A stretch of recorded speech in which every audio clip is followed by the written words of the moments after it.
Olá pessoal, meu nome é Fleidson Marlan e você está no canal da Batista Metanoia. Estamos aqui no quadro Metanoia Podcast.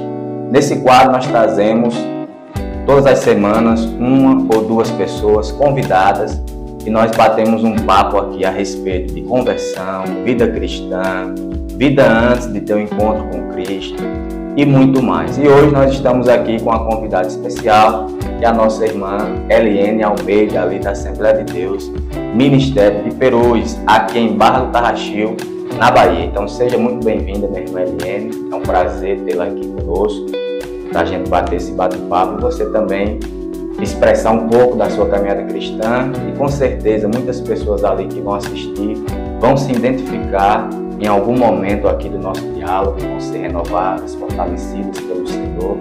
Que essa conversa não venha a ser apenas uma entrevista, mas algo também ao coração daqueles que estão nos ouvindo. Então seja muito bem-vinda em nome de Jesus. Amém. Eu queria começar perguntando, hoje a irmã serve ali na Assembleia de Deus, Ministério de Perus, e a irmã é pregadora da Palavra de Deus, também já ministrou na escola bíblica dominical. Eu queria começar perguntando como foi que a irmã descobriu esse chamado para a pregação, se foi alguém que estimulou, se foi o Senhor que falou ao coração da irmã, como foi aí esse processo de descobrimento que a irmã era uma pregadora do Evangelho e entrar aí de vez nesse ministério? Marlan, diferentemente de algumas pessoas, eu nunca tive dúvida acerca do meu chamado. Alguns irmãos que já estão há vários anos na igreja, hoje a gente ainda pergunta e ainda não sabe para que Deus chamou. Porém, eu nunca tive dúvida. Eu fui uma pessoa muito resistente ao Evangelho. Eu era uma religiosa, porque meus pais eram católicos também. Ingressei nessa vida católica. Passei muitos anos andando para a igreja de crente, até mais do que os crentes. Era uma época em que havia muitos cultos em rua, eu chegava primeiro que os crentes. Na igreja, chegava primeiro que os crentes. Mas eu vivi assim, um coração duro. Eu gostaria de deixar isso bem claro, porque no final dessa nossa conversa, eu quero deixar um conselho para as pessoas que ainda não são evangélicas. Eu passei muitos anos, nem 2, nem 3, caminhando para a igreja, Deus falando comigo, eu me derramando em lágrimas, mas não me rendia. Mas a partir do momento que eu me rendi aos pés do Senhor, eu sabia, eu nunca tive dúvida que o Senhor me chamou para ser uma pregadora do seu evangelho. E na minha igreja também, certa vez, determinada irmã, ela olhou para mim, ela gritou o meu nome, até porque ela me conhecia, e disse assim: irmã Eliene, coma o rolo, entregue a palavra, porque a irmã foi chamada para pregar o evangelho, e quem não quiser aceitar, que vá contender com ele, como diz um louvor que existe por aí no mundo secular. E a respeito assim do início, quando a irmã começou a pregar, como foi assim o nervosismo? Teve alguma orientação? E também queria que a irmã contasse alguns momentos assim que a irmã pregou e a irmã viu naquele dia a graça de Deus. E você disse: meu Deus, não tem a ver comigo, tem a ver com o Senhor. E esse prazer que nós, pregadores, temos de ver pessoas depois chegar e dizer: obrigado por essa palavra, eu estava precisando ouvir, que Deus continue abençoando a tua vida. Então tudo isso que o pregador passa, a glória para Deus, a gente se alegra porque entende que realmente nós somos chamados para aquilo. Por quê? Porque pessoas estão sendo alcançadas. Eu sempre tive e tenho vontade que outras pessoas sejam alcançadas. Eu aproveitei bem o ministério, a estadia do irmão Messias Ferreira aqui na nossa comunidade, um jovem pastor que aprendi muito. Eu sempre brinco que ele foi o meu Gamaliel. Eu aprendi muitas coisas com ele e no início do meu ministério eu sempre fui uma pessoa curiosa. Estamos aqui falando, para mim não há nervosismo, porque eu sou uma pessoa que eu gosto de falar, independente de se ter uma boa oratória ou não, eu sou uma pessoa falante. E aí, por conta disso, isso me favoreceu muito. Eu nunca consigo ficar nervosa. Sempre digo lá na minha igreja e por onde ando, que se tiver a oportunidade para pregar de segunda a segunda, eis-me aqui, porque o meu desejo é que vidas sejam alcançadas. E como sou professora, isso facilita bastante. Não há timidez em mim, e isso ajuda. É um ponto assim, que se as pessoas falassem, como estou falando aqui, naturalmente, não haveria nervosismo ao pregar. Verdade. E a irmã lembra do dia que a irmã se converteu a Jesus? Como foi? A irmã poderia falar um pouco desse dia, desse momento? Se foi um processo, eu já vinha trabalhando, ou se não, foi naquele dia, Deus me chamou, eu disse, é hoje, sim. E como eu disse no início, eu passei muito tempo andando para as igrejas. Eu sabia que Deus falava comigo. Eu não me converti na igreja. Eu me converti no meu lar. Deus trouxe lá de Arco Verde uma cantora, a irmã Cida Alves, e ela me fez uma visita. E ao recebê-la na minha casa, eu me rendi ao Senhor depois de muito tempo. Antes, você me perguntou algo e eu não respondi, que vou aproveitar para responder agora.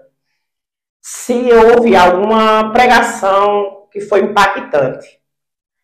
Apesar da gente viver todo dia estudando o Evangelho, a minha melhor pregação é aquela que eu não dedico horas de elaboração. A pregação que eu sinto a graça do Senhor é quando eu chego na igreja e de repente alguém diz, ei, irmã Eliane, você vai pregar. Para mim ali o céu se abre e Deus vai ministrando. Você precisa conhecer o texto, você precisa saber como aplicar, porque o texto, por si, ele já fala. Mas a mensagem central é sempre Cristo, mas a aplicação para os dias de hoje. Porque eu gosto sempre de dizer, nós não vivíamos, não estamos vivendo na época dos discípulos. Então a gente tem que trazer uma aplicação pessoal para os dias de hoje. E pela misericórdia de Deus, Ele tem me usado e pessoas têm vindo a mim e têm dito. Mas houve uma pregação em especial, que foi acerca da mulher encurvada. Não foi no meu ministério, eu fui ali no Vale do Amor e não era pregadora oficial. Quando cheguei lá, me deram a oportunidade e eu falei acerca da mulher encurvada. No término do culto, uma irmã se dirigiu a mim e disse, irmã, Deus te usou tremendamente, porque hoje eu era essa mulher encurvada, da qual a irmã falou, mas estou saindo daqui hoje erguida, olhando para os céus e com condição de dar glória a Deus, porque Deus usou a irmã para falar comigo, e eu glorifico a Deus por isso, porque a honra e a glória nunca é nossa, a honra e a glória é sempre de Deus. Amém, glória a Deus. E a irmã falou aí um pouco do pastor Messias, da irmã Cida Alves, a cantora, e com certeza foram pessoas importantes para a irmã. Eu queria que a irmã explorasse um pouco da importância desses dois personagens na vida da irmã, que Deus colocou, né? O irmão Messias é um pastor jovem, um pastor de muito conhecimento, e a questão é a forma como ele ensina. Porque é como um professor normal do mundo secular. Ter o conhecimento é uma coisa, a maneira como você ensina é que é diferente. E o pastor Messias, ele ensinava como Jesus ensinava, com exemplos claros, com coisas cotidianas. E ali eu fui absorvendo, como já disse de início, muito curiosa, fui perguntando, porque eu não tenho apenas interesse em pregar, eu tenho interesse em pregar e Deus falar. Como sempre eu venho dizendo ali, eu não faço questão de ser pregadora famosa, eu não faço questão de pessoas me procurando na lista de pregação, mas eu faço questão, tenho dito a Deus, eu faço questão de todas as vezes que eu pregar, o Senhor falar com as pessoas. A irmã Cida Alves também, na mesma linha do pastor Messias, uma mulher muito comunicativa, uma cantora muito avivada, também pregadora, e ali ela foi conversando comigo acerca do ministério dela, e eu fui trazendo para a minha vida, porque assim, bons exemplos é para ser seguido, né? Verdade. E são pessoas que contribuíram muito no meu início de ministério. Agora, falando a respeito de caminhada cristã, todos nós passamos dificuldades, momentos difíceis. Às vezes a gente pensa que chegamos ao limite, às vezes a gente pensa que Deus às vezes não está nem nos ouvindo, e aí a gente vai crescendo em fé. Eu queria que a irmã lembrasse de algum momento assim, que a irmã passou nessa caminhada cristã de dificuldade, mas que foi onde Deus se revelou. Sabe, a irmã naquele momento disse, hoje eu estou conhecendo Deus de uma forma que eu ainda não havia conhecido. Eu queria que a irmã falasse um pouco sobre isso, inclusive pessoas que estiverem passando momentos difíceis. O Senhor, Ele quer se revelar nesse momento difícil da tua vida. É como Jó, né? Eu ouvia Deus apenas de ouvir falar, mas teve aquele momento que realmente ele teve um encontro com Deus. Na vida cristã é assim. É saindo de um deserto, entrando em outro. A gente tem que entender uma coisa. Deserto é uma faculdade cristã. É no deserto que Deus se revela de uma forma inimaginável para os seus. Eu, todo dia, faço questão de deixar isso bem claro, mato um leão e já tem outro pronto para me atacar. Mas, em determinado dia, eu estava, posso dizer assim, mais entristecida do que nos outros dias. E nesse dia eu disse para Deus, Deus, fala comigo hoje, porque se o Senhor não falar comigo hoje, eu não sei se aguento voltar para casa. E veja como é interessante. O trabalhar de Deus é mistério, verdadeiramente ninguém explica Deus. Fui para a minha igreja e lá, de repente, não por coincidência, mas por providência, Deus trouxe uma cantora de Paulo Afonso. E aí foram passando as oportunidades, essa senhora teve a sua primeira oportunidade, e depois ela mesma pediu ao dirigente da igreja uma chance para louvar um outro hino. E no que ela louvou esse outro hino, ela disse assim, essa irmã de roupa preta, levante aí que eu trago um recado de Deus para você. Uma irmã que estava na minha frente levantou. E ela disse assim, não a senhora, mas a outra. E aí eu já me levantei em lágrimas, porque eu sabia que Deus ia responder acerca do que eu estava sentindo. E aí, quando me levantei, ela discorreu tudo que eu saí da minha casa sentindo, tudo que eu tinha falo para Deus e que Deus sabia, porque era o motivo da minha tristeza naquele dia. E eu lembro que as últimas palavras dela foi assim, não te preocupas, porque eu, Deus, estou no negócio. E Deus realmente entrou no negócio. E foram questão de horas para aquela situação mudar. Verdade. E a irmã vem de um contexto pentecostal.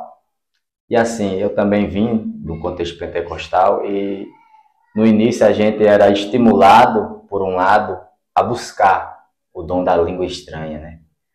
Mas por outro, também a gente era cobrado por ainda não falar. Algumas pessoas falavam, a gente não conseguia falar, e às vezes ficava aquele negócio no coração. Meu Deus, mas por que eu ainda não falei?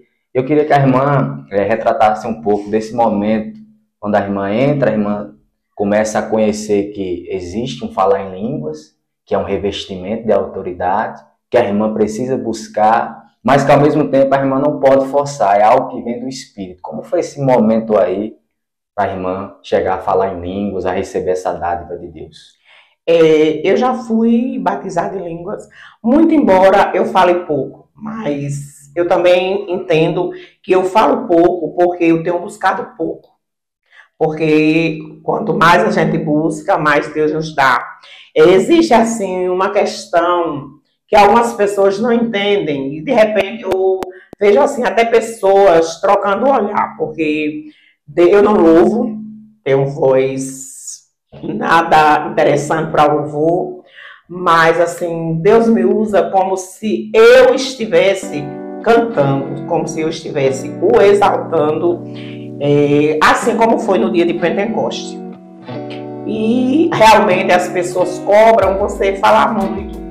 Mas assim, o que eu me entristeço é que eu vejo pessoas forçando.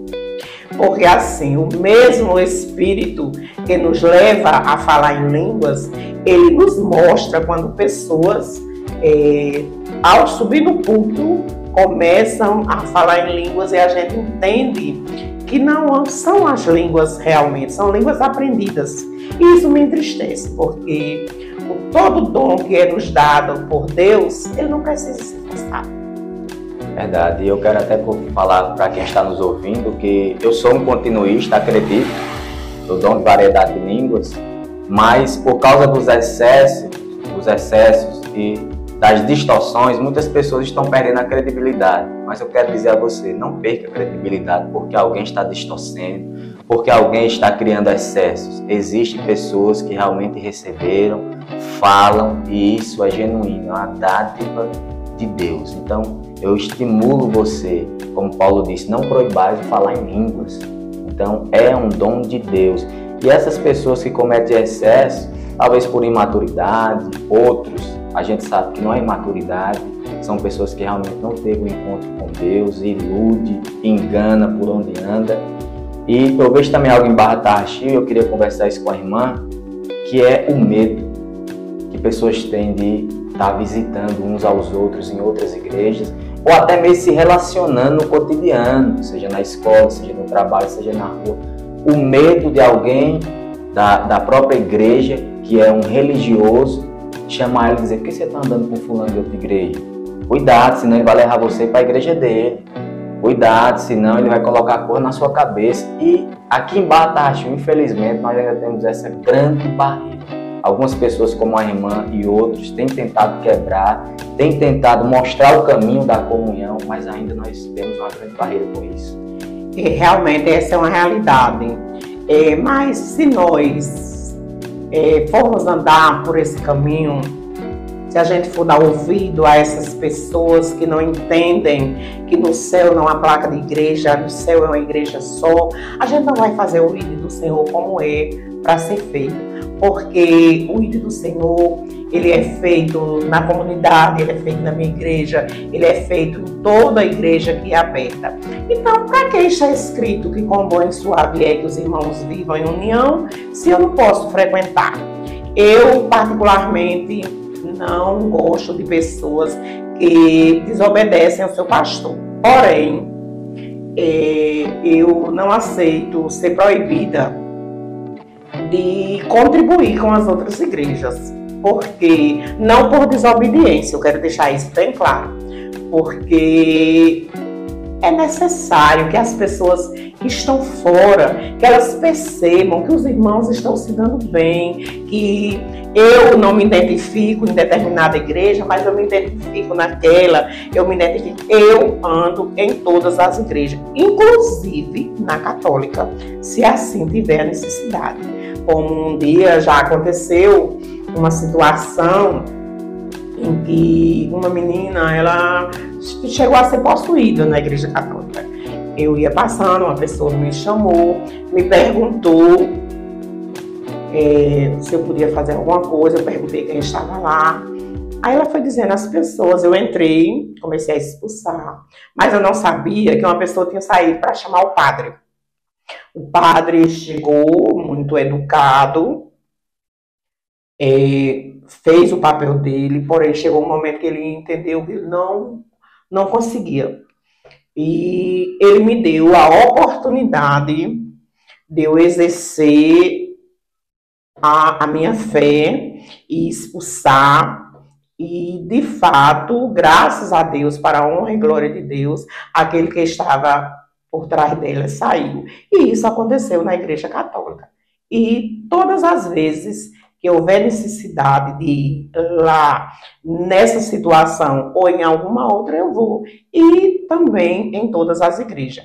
Eu colaboro pregando, visitando em todas as igrejas que me chamar.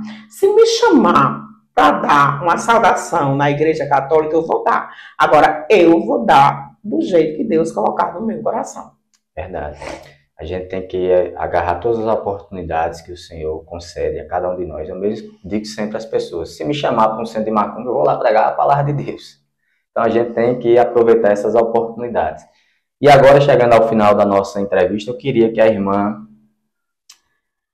deixasse uma meditação para aquelas pessoas que estão nos ouvindo. Queria que a irmã falasse com pessoas evangélicas e também com aquelas pessoas que ainda não tiveram encontro com Deus, não se converteram. O que é que a irmã diria para essas pessoas que estão nos ouvindo? Aos que não são evangélicos, eu gostaria de dizer que não façam como eu fiz. Há tempo para todas as coisas, é verdade, mas que não percam tempo, porque eu não disse, mas vou dizer agora no final, eu passei 25 anos andando para a igreja. Veja quantas pessoas o evangelho poderia ter sido alcançado em 25 anos, Deus me usando como Ele tem me usado.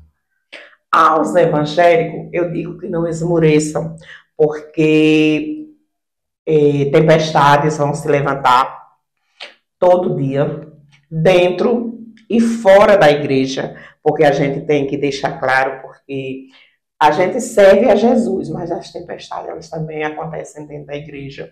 Então, que se podem entendendo que Jesus está no barco, que a tempestade ela é para nos aperfeiçoar, assim como dizer. Então, que não desistam, que permaneçam. E servir a Jesus é a melhor escolha de qualquer pessoa.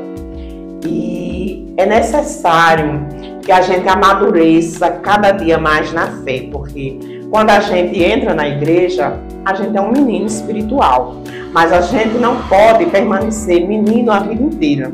Menino toma leite. Crente que quer servir a Jesus tem que começar a tomar um mingau mais grossinho, e esse mingau vem do céu. Deus colocou algo no meu coração aqui para perguntar à irmã. Qual a passagem bíblica que a irmã mais sente a presença de Deus quando lê, mais é tocada quando a irmã lê, que a irmã tem mais familiaridade, diz assim, essa história aqui, toda vez que eu leio, por algum motivo ela consegue tocar o meu coração? O cuidado de Deus com as viúvas, em especial a viúva de Naim, porque quando Deus chega, Jesus chega com uma multidão e ela vem saindo com outra multidão, ele não olha para a multidão, ele não olha para o morto, ele olha direto nos olhos da mulher e diz que não chore. Quando ele diz para ela que não chore, ele está dizendo até que eu permiti. Hoje é o dia que eu entrei no cenário para mudar a história. Então não se preocupe, não chore, não há mais necessidade. Jesus sabia o que ia fazer. Jesus sabe o que vai fazer com esse podcast. As pessoas que vão ser alcançadas, as pessoas que vão gostar, as pessoas que vão criticar, porque no meio das duas multidões havia os críticos. As carpideiras, elas ganhavam para chorar. No meio da multidão que vinha com Jesus, tinha os curiosos. Sempre vai ter os curiosos.